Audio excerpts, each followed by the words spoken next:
Life. We can either be bystanders or creators. Now is the time to awaken to your divine identity and the power of the I Am within, to create a joyous and fulfilled life no matter what your circumstances are. There are answers to life's big questions, and there is a spiritual path that you can walk in this modern world that leads to soul liberation and ascension. In this dawning age of Aquarius, we're called upon to manifest the light of the mighty I Am presence to the world. Hello and welcome to another episode of the Fellowship Chronicles. Today we're talking about a kind of intelligence that can't be measured by IQ tests or academic achievement, but it's far more vital in shaping our lives and our world. Let me begin with a powerful quote from the spiritual teacher Elizabeth Clare Prophet. She said, "True intelligence is the ability to know yourself as a son or daughter of God and to act from that center of being." Now that may seem like a radical statement, especially in a world obsessed with external accomplishments and credentials and all kinds of information. But what if the highest form of intelligence is actually knowing your divine identity?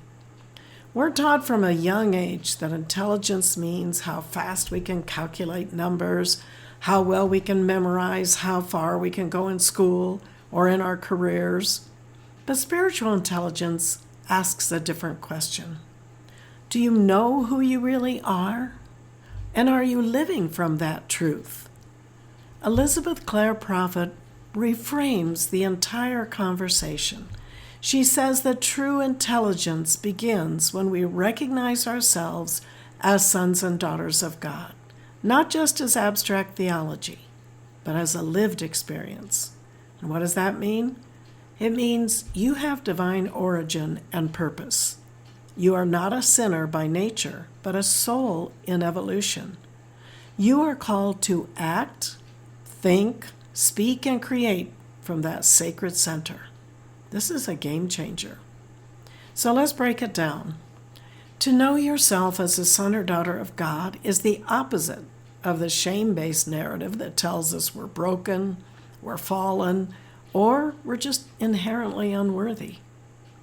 This teaching actually aligns with Jesus' own words. He said, "Ye are God's, and all of you are children of the Most High." You can find that in Psalm chapter 82, verse 6. But knowing this intellectually isn't enough. The real challenge and opportunity is to embody that identity in daily life. So how do we do that? Well, it begins with silence and self-reflection, meditation, making space to hear the voice of your higher self, that still, small voice. And spiritual practices like prayer, decrees, and visualization that awaken the Christ within you. Purifying the lower self, not through shame, but through discipline, forgiveness, and the violet flame. The second half of the quote is key, and to act from that center of being. This is where the rubber meets the road. Spiritual identity isn't just about knowing. You have to live it. That means speaking truth when it's inconvenient, responding with compassion instead of ego, making decisions rooted in alignment with your divine mission, not your fear or your conditioning, and being a light in the midst of confusion, corruption, and chaos. And there's certainly opportunity to do that these days. Saint Germain once said that freedom comes through self-mastery, and self-mastery comes through knowing the self, not just the outer personality, but the divine presence within, the true self. To act from that center is to live under divine authority, not external manipulation. It's to be free. Try this. Before you speak, ask, am I speaking from my divine center or from my reactive self? Before you make a decision, is this choice aligned with the soul I truly am? If you didn't ask these questions before you spoke or before making a decision, do so afterwards.